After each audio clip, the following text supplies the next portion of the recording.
In this video, I'm going to show you two methods that you can use to download apps that are not available in your country. The first method, go to Play Store, then look for any reliable VPN.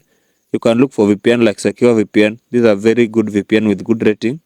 Install it, open it, then accept.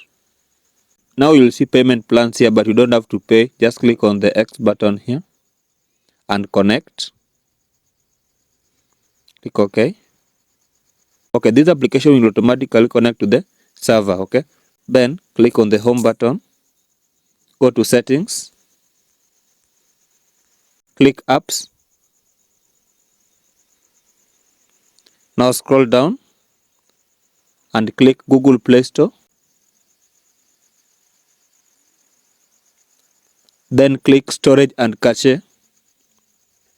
Then click clear cache. After doing this, you can be able to download apps that are not available in your country.